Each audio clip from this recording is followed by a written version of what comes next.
490 anos de graça. E você vai entender melhor por quê da escolha desse número, 490 anos. Ontem nós vimos a respeito do chifre pequeno, identificado como Roma pagã e Roma papal.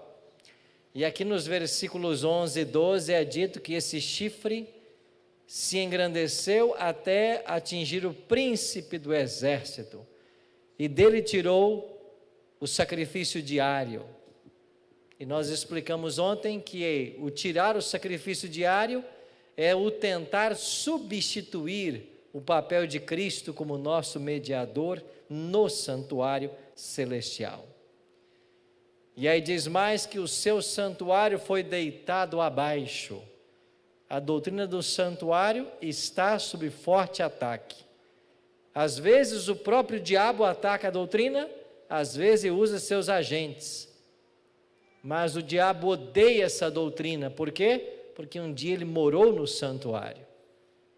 E por causa do pecado, foi expulso de lá.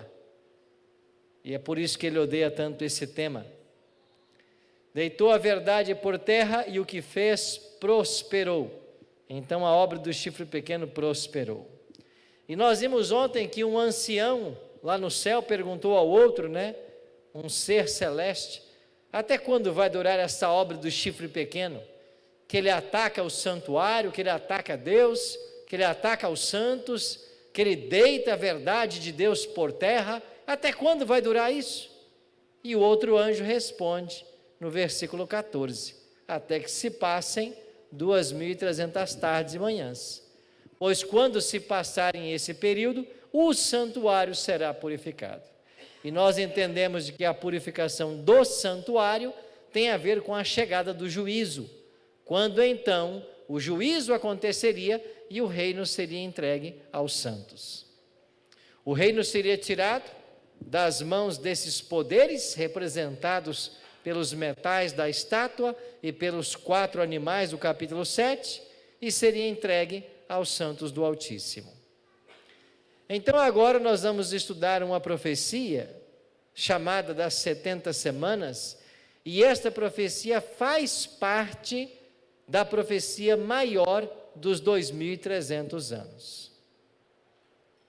Vamos começar com Daniel 9:24.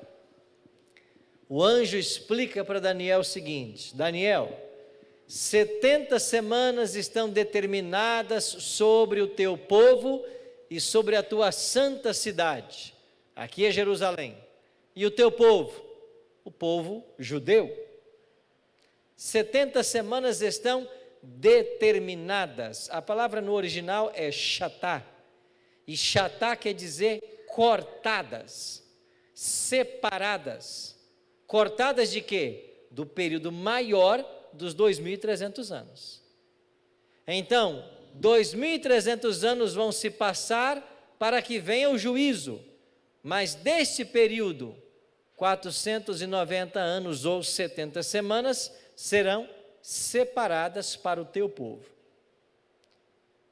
Então nós entendemos de que a profecia das 70 semanas, ela começa na mesma data que a profecia dos 2.300 anos. E nós temos aqui em Daniel capítulo 9, olha aí para o verso 25, sabe e entende, Daniel 9:25, desde a saída da ordem para restaurar e para edificar Jerusalém. Aqui está o marco histórico inicial, a saída da ordem para restaurar e edificar Jerusalém. Quando vamos para o livro de Esdras, você encontra 3 decretos, um decreto no capítulo 2, um decreto no capítulo 6 e um no capítulo 7. O do capítulo 2 é o decreto de Ciro, o do capítulo 6 é o de Dario e o capítulo 7 é o decreto de Artaxerxes. Por que nós pegamos o 3º decreto como data inicial da profecia dos 490 anos em 457? É porque Esdras 6:14 diz que os anciãos começaram a reconstrução de Jerusalém segundo a ordem do Deus de Israel e segundo o mandato de Ciro, Dario e Artaxerxes. Então, se Esdras 6,14 me coloca os 3 decretos juntos, nós entendemos que esses decretos foram cumulativos. Um foi se somando ao outro. E é por isso que só podemos começar o período profético, a contagem dele, quando sai o 3º e último decreto. E ele vai entrar em vigência em 457 a.C. Se viajarmos 490 anos na história, chegaremos ao ano 34.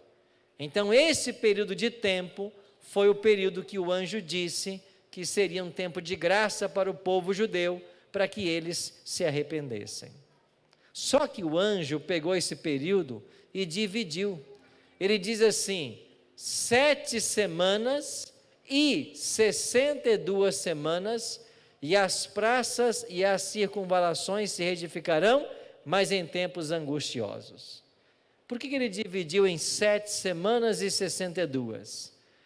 Porque quando se passaram 7 semanas ou 49 anos, chegamos ao ano 408, e aqui ficou pronta a reconstrução civil de Jerusalém. Aí o anjo continua: agora, quando se passarem as 62 semanas, aparecerá o ungido, o príncipe. E se você sai de 408 e viaja 434 anos, você chega ao ano 27. Lá está Cristo sendo batizado. Ele é o príncipe, ele é o ungido. Aí você pergunta: mas pastor, por que é que Jesus está sendo batizado no ano 27 e ele tem 30 anos? Não deveria ser então no ano 30? Muitos perguntam isso, né?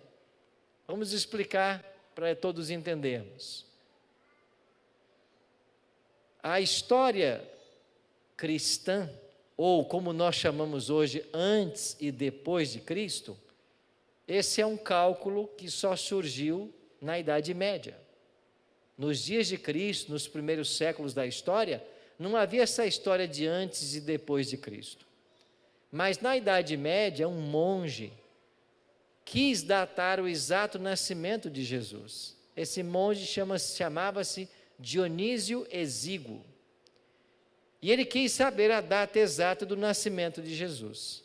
E ele, estudando os calendários, entre eles os calendários judaicos, ele chegou à conclusão de que Jesus nasceu no ano 753 da fundação de Roma. Ou seja, Roma foi fundada e o Império Romano contava a sua história a partir da fundação de Roma. Então, Roma foi fundada e, passados 753 anos, Jesus nasceu. Então, ele pegou o ano 753 da fundação de Roma e colocou como sendo o ano 0, o ano do nascimento do Senhor.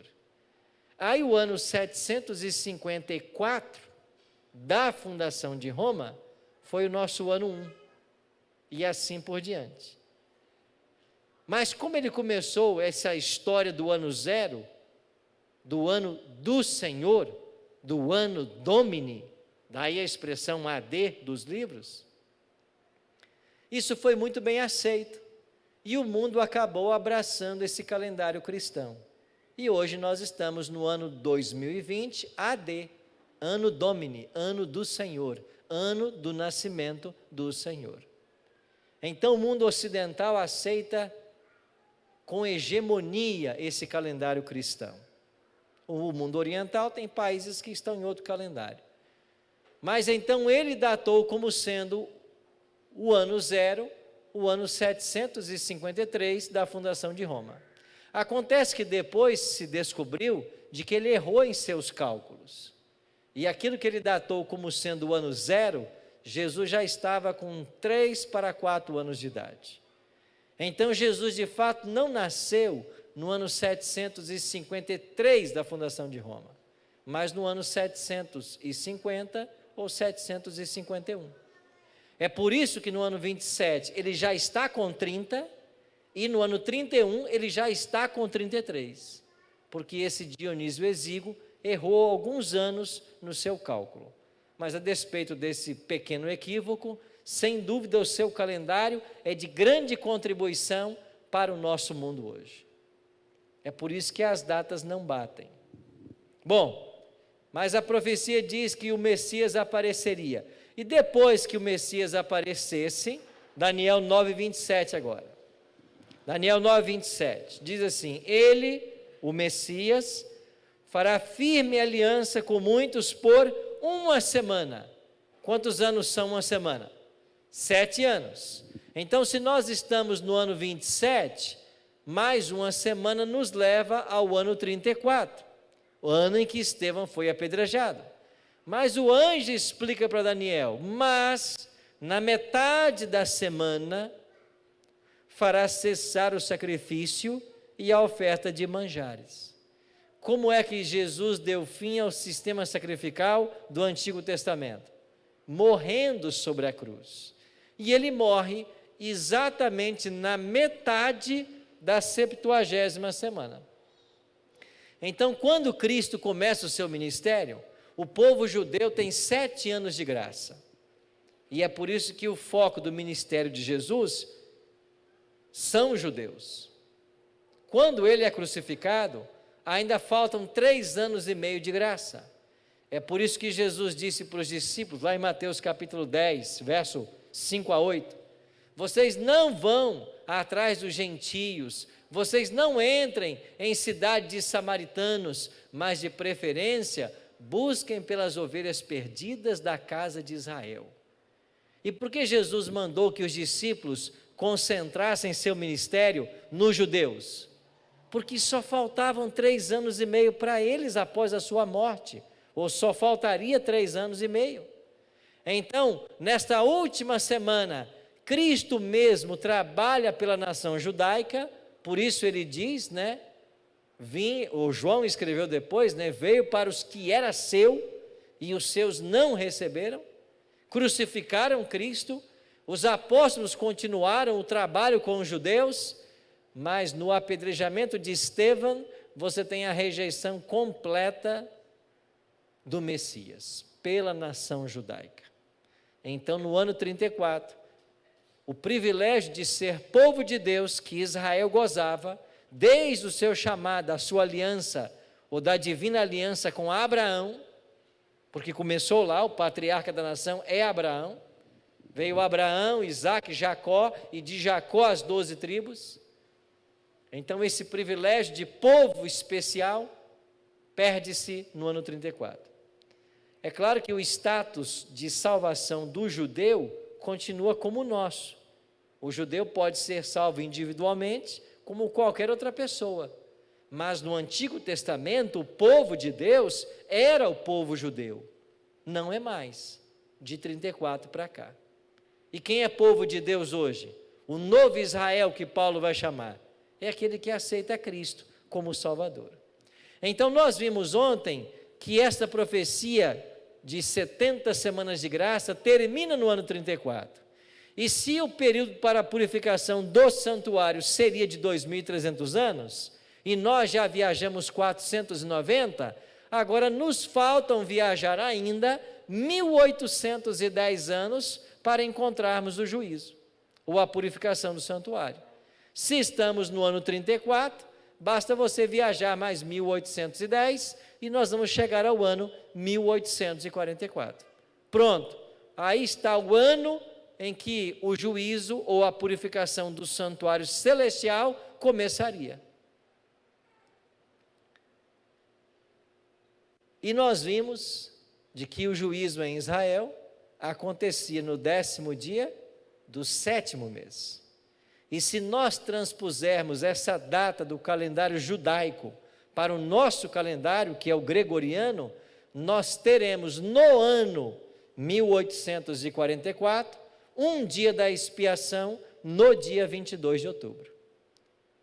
Então, na terça-feira, 22 de outubro de 1844, Jesus entra no segundo compartimento do santuário no céu para começar o juízo.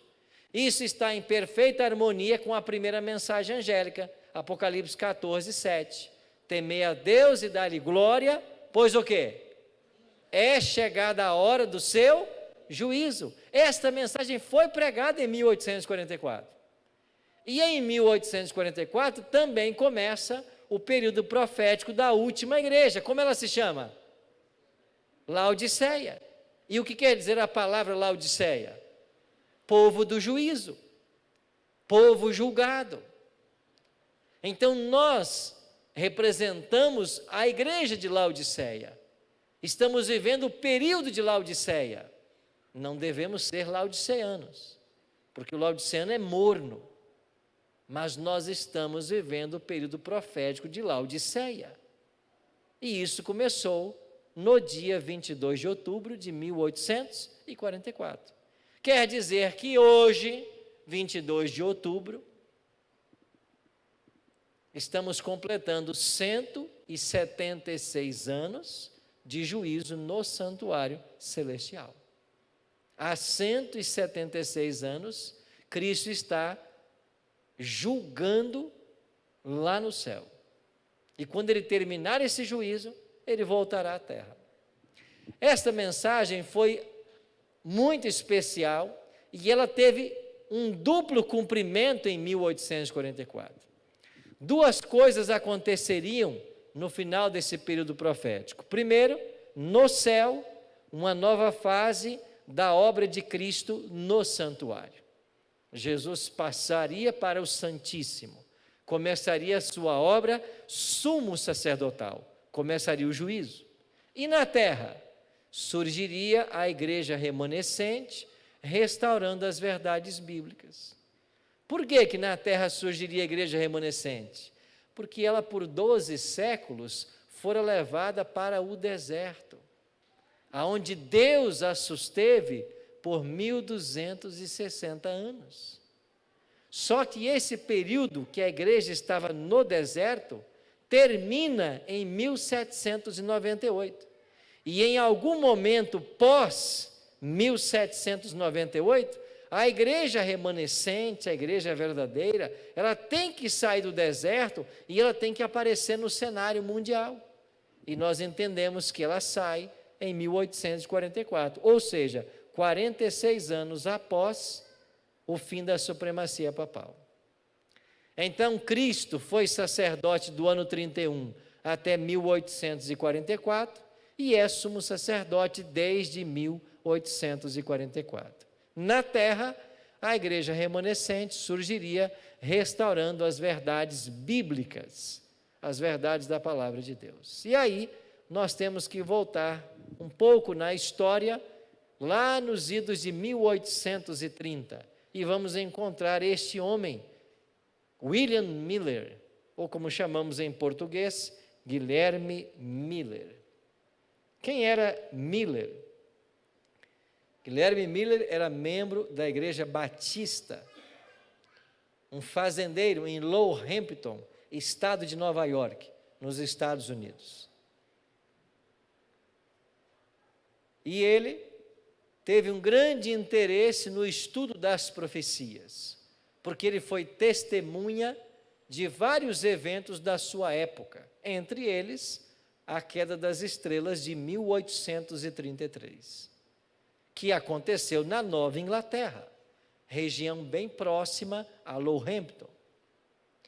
Então Miller, como milhares de pessoas no mundo, se voltaram para as profecias para entender o que estava acontecendo. E Miller começou o seu estudo auxiliado por uma concordância bíblica. E ele começou em Gênesis 1, verso 1, e não avançava enquanto não compreendesse o que a Bíblia estava dizendo. Esse estudo temático da Bíblia, ou melhor, textual da Bíblia, durou cerca de 8 anos. E ele finalmente se deparou com Daniel 8,14. Até 2.300 tardes e manhãs o santuário será purificado. Miller pensou, como pensavam os crentes da sua época, de que a purificação do santuário, o santuário seria a terra, e a purificação do santuário seria a purificação da terra. E como a terra vai ser purificada? Pela volta de Cristo. E o pensamento dominante dos cristãos lá do século XIX era o pós-milenialismo. Deixa eu corrigir. Era o pré-milenialismo. Ou seja, haveria um período de paz, 1000 anos. E eles começaram agora a entender que Jesus voltaria no final desse período profético. Então Miller, depois de estudar bastante o assunto, a esposa o perguntava: por que você não prega o que você está estudando? E ele um dia, angustiado, fez uma oração e disse: se alguém me convidar para pregar, então isso será um sinal de Deus. E quando ele terminou a sua oração, passado alguns minutos, chegou um sobrinho dele. E o sobrinho dele veio com a seguinte notícia: tio Miller, o nosso pastor viajou e ele não estará na igreja no próximo domingo, e eles querem que o senhor pregue. Miller nunca havia pregado, e foi ali na cidade de Dresden que Miller vai fazer o seu primeiro sermão. E enquanto ele estava lendo uma homilia, falando de conselho dos pais, da educação dos filhos, o seu coração foi profundamente tocado. E ele sentiu um chamado de Deus para pregar aquilo que ele havia estudado. E ele começou a pregar. Se juntou a ele um outro homem chamado Josué Himes. E esse Josué Himes era um publicitário nato. E ele começou a agendar pregações para Miller. Cada vez igrejas maiores, cada vez multidões maiores. E em uma dessas pregações, numa igreja lá de Portland, a Casco Bay, estava uma garotinha de 12 anos que foi ouvir o Miller pregar. Quem era essa garotinha? Ellen G. White. Naquele tempo, solteira, Ellen Armour. Ela ouviu Miller pregar. Ela e sua família, que eram todos membros da igreja metodista. E quando Ellen, seu pai, sua família, viu a pregação de Miller, eles se apoderaram dessa convicção de que Jesus voltaria em 1844. E eles começaram também a crer nisso. E porque começaram a partilhar desta crença, eles foram excluídos da igreja metodista por aceitar as pregações de Miller. Excluídos da igreja, eles se juntaram definitivamente ao movimento millerita e começaram a crer que Jesus voltaria em 1844. Quando Jesus voltaria? Perguntavam para Miller. Miller tinha uma ideia: entre março e abril. Só que veio o mês de março de 1844 e Jesus não voltou. Veio o mês de abril e Jesus não voltou. E houve ali uma primeira decepção. Mas como o ano ainda estava correndo, eles continuaram esperando que Jesus naquele ano voltasse. Foi quando no mês de julho, numa reunião de grupos desses milleritas, entrou um homem numa dessas igrejas e disse: eu tenho uma mensagem para dar para vocês. Quem era esse homem? Samuel Snow. E Samuel Snow disse o seguinte: o dia da expiação em Israel acontecia em que dia? E o povo respondia: 10º dia. De que mês? 7º mês. Nós não estamos esperando a purificação do santuário? Então nós não podemos esperar a vinda de Cristo nas festas da primavera. Nós temos que esperá-la nas festas do outono. Porque as festas da primavera aconteciam em março ou abril, como Miller pregava. Mas as festas do outono eram setembro ou outubro. Então Snow perguntava para a igreja: a festa da expiação estava na primavera ou no outono? E a igreja respondia: no outono. Então por que estamos aguardando Cristo para a primavera? Ele não volta na primavera, ele volta no outono. Em que mês? No 7º. Em que dia? No 10º dia. E sabem qual será o 10º dia do 7º mês, esse ano, 1844? Será o dia 22 de outubro, daqui a 60 dias. E houve um verdadeiro reavivamento. 60 dias? Então Cristo volta daqui a 60 dias. Isso é o dia da expiação, é o 10º dia do 7º mês. E eles estavam convictos de que Jesus voltaria no dia 22 de outubro. Aí começou o que nós chamamos na história de o movimento do 7º mês, porque é no 7º mês que ele volta. Então as pessoas começaram a pregar essa mensagem que Snow levantou com todo o ardor. Muitos venderam suas fazendas, suas propriedades, e todo o dinheiro que eles levantavam, eles investiam nas publicações. Os milleritas chegaram a publicar 40 periódicos falando da volta de Cristo. E calcula-se que entre 50 e 100 mil pessoas faziam parte desse movimento, todos esperando que Jesus voltasse no dia 22 de outubro. Aproximado o dia, Miller se dirigiu para esse local, para esta rocha, batizada hoje de a Rocha da Ascensão, atrás da sua fazenda, lá em Lowhampton. Aqui se juntou a Miller, seu íntimo amigo Josué Raimes, os familiares, mais alguns amigos, e eles foram para ali, esperar que o dia 22 chegasse. Em algum momento desse céu, em algum momento nesse céu, Jesus apareceria. E eles cantavam hinos que falavam a respeito da volta de Cristo. Um deles diz assim: vou ao céu, sou peregrino, vou morar eternamente com Jesus. Terra Santa, maravilhosa. Eles cantavam hinos que falavam da volta de Cristo, do céu e da eternidade. Amanheceu a terça-feira, 22 de outubro, deu meio-dia, deu pôr do sol, e quando escureceu aquela terça-feira, também escureceram seus sonhos, e foi grande a decepção. Posteriormente eles escreveram: choramos e choramos, até a última lágrima. Que decepção terrível. Jesus não voltou.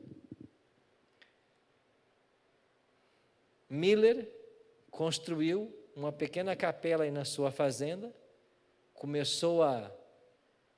continuou a pastorear várias pessoas ali por mais 5 anos, até a sua morte em dezembro de 1849. Dia 20 de dezembro, ele morreu.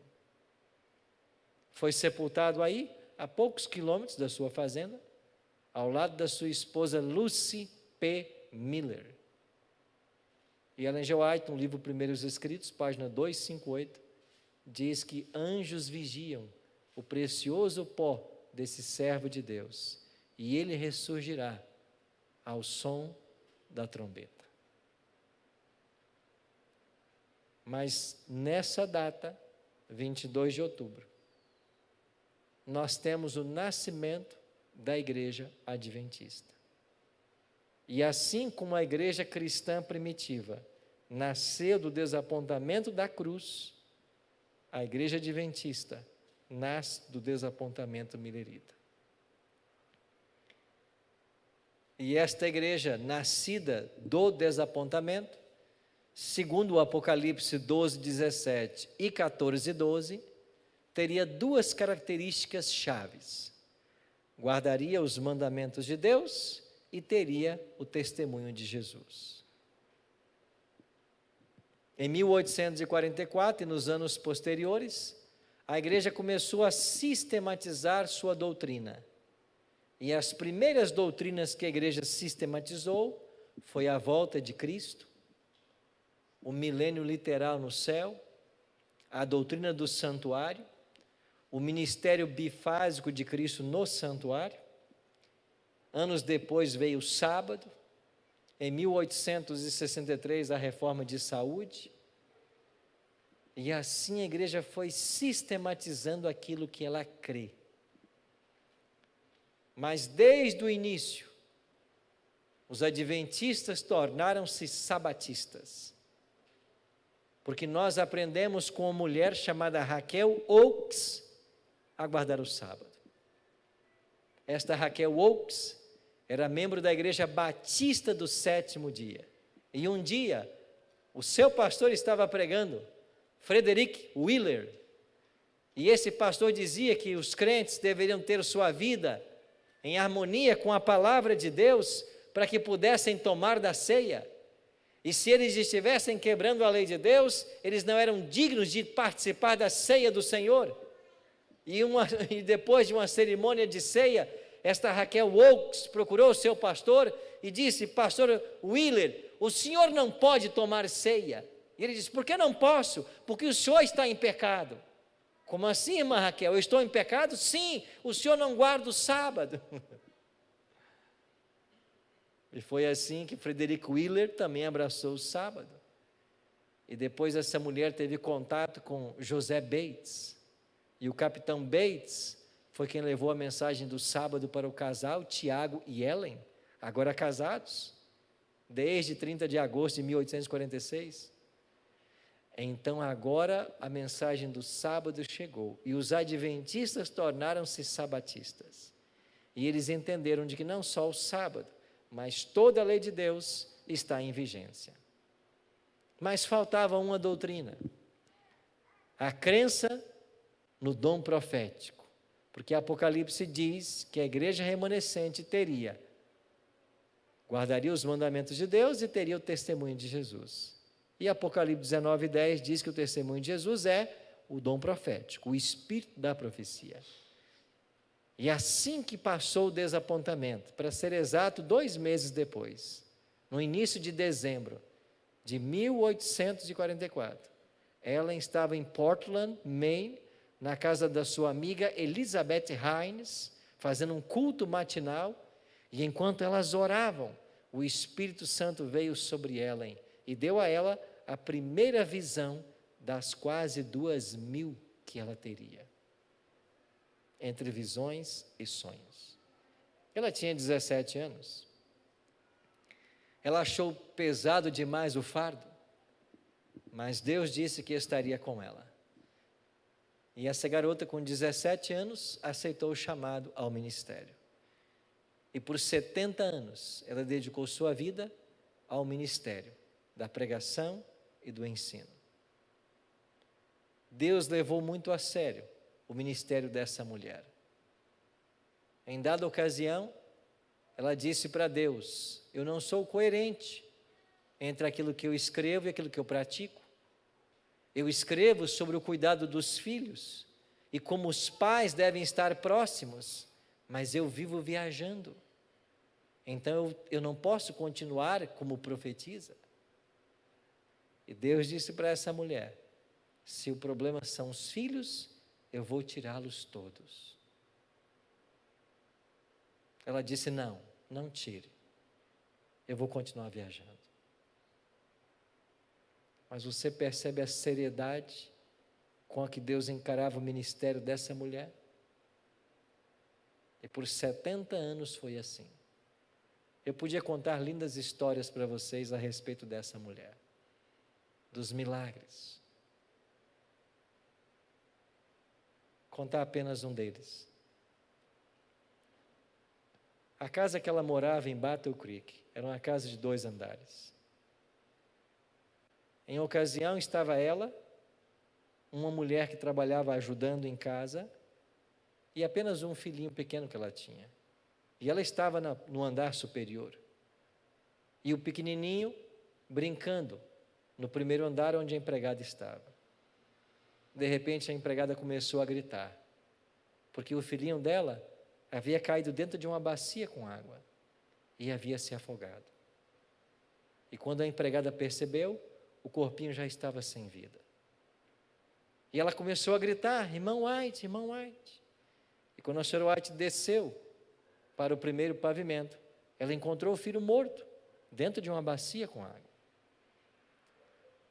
Ela tomou essa criança nos braços, saiu da casa, o deitou na grama do lado de fora da casa e começou a clamar a Deus.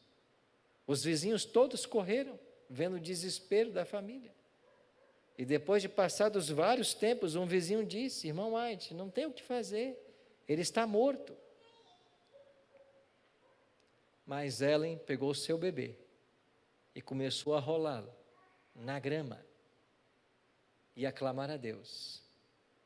Isso depois de vários minutos do corpo sem vida. E de repente, a criança voltou a respirar. E Deus ressuscitou o filhinho dela. Essa era Ellen G. White. Uma mulher tremendamente usada por Deus. Poucos dias agora houve um grande incêndio na Califórnia. Um grande incêndio na região onde está a casa que ela morreu. Lá em Santa Helena. Oak Hill. Não é Oak Hill. Elms Haven. E o fogo chegou bem perto. Passou por outros lados. Queimou tudo ao redor. Mas não queimou a casa dela, que é um patrimônio histórico da igreja. E está lá, do mesmo jeitinho, desde 1915, ano que ela morreu. Eu visitei essa casa algumas vezes. Em uma delas, eu estava lá num sábado. E toda a equipe que estava comigo saiu para fazer alguma coisa, e de repente eu me vi sozinho dentro daquela casa em Elms Haven. Uma casa grande, também de 2 pavimentos. E eu fui até a cozinha, e ali atrás da cozinha existe uma pequena escada com uma passagem secreta. E quando a casa estava muito cheia e ela precisava sair, ela usava esta saída para que ninguém a visse e ela conseguisse sair, porque era uma mulher muito procurada, especialmente nos últimos anos da vida, por vários pastores, pela liderança da igreja, preocupados em saber como seria a igreja sem a profetisa. Eu subi aquela escada ali na cozinha, fui para o 2º pavimento, eu entrei no quarto dela, e a cama dela está até hoje do mesmo jeito. E eu me assentei na cama dela, e fiquei pensando comigo naquele sábado à tarde, quantas vezes os anjos vieram aqui nesse quarto, falar com ela nessa cama. Inclusive no nosso hospital de Santa Helena, que está no alto de uma colina, e dá para ver da janela do quarto dela. Lá no hospital, os médicos e enfermeiros, todos tinham a mesma história, de que em várias madrugadas, quando eles estavam de plantão, eles olhavam para o vale e na janela do quarto de Ellen havia um brilho sobrenatural. E todo mundo no hospital sabia, é o anjo que está com ela.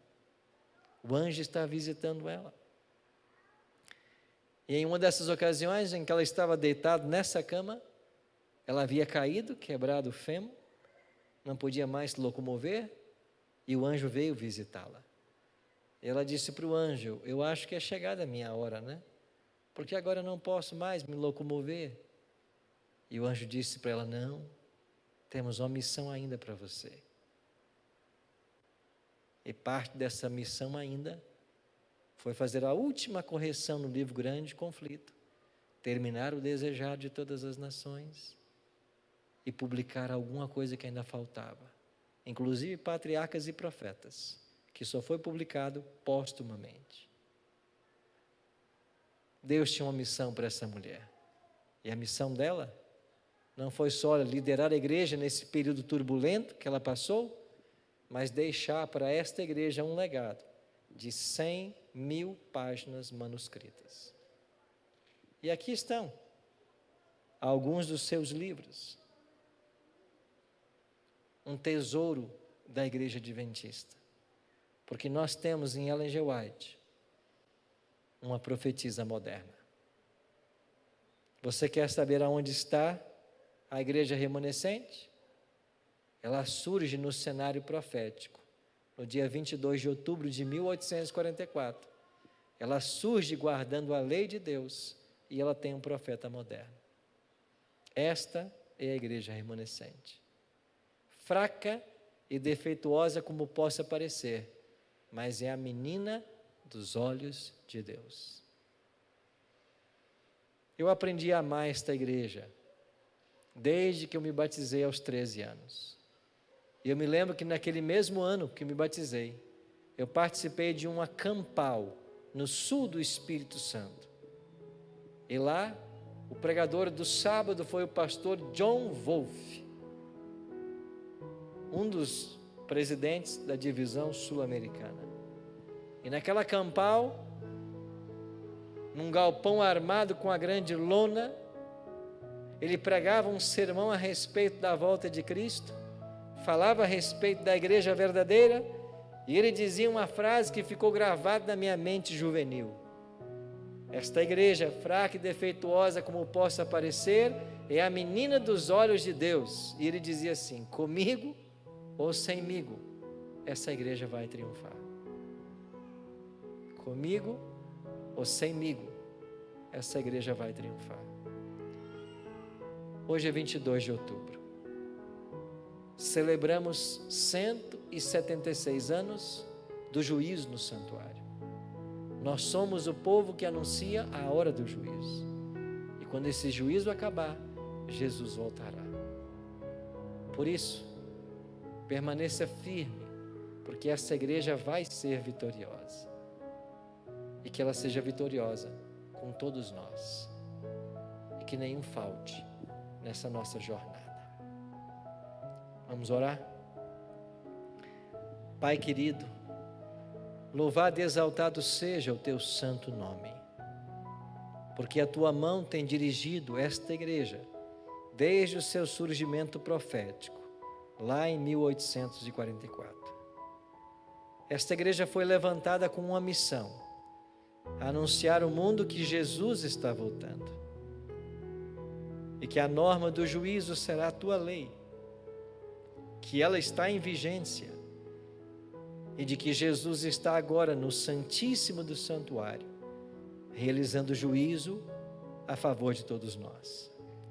Por isso, bom Pai, nos ajuda com o teu Espírito a entendermos essas verdades e prepare a todos nós para o glorioso dia do teu regresso. Passados 176 anos, continuamos aguardando a tua vinda, mas desta hora não haverá mais decepção, porque aquele que prometeu voltar, ele aparecerá nas nuvens dos céus e nós seremos levados para a eternidade. Plante essa esperança em nosso coração, firma os nossos passos nesse caminho e prepare a todos nós para a tua volta. É a nossa oração, em nome de Jesus. Amém.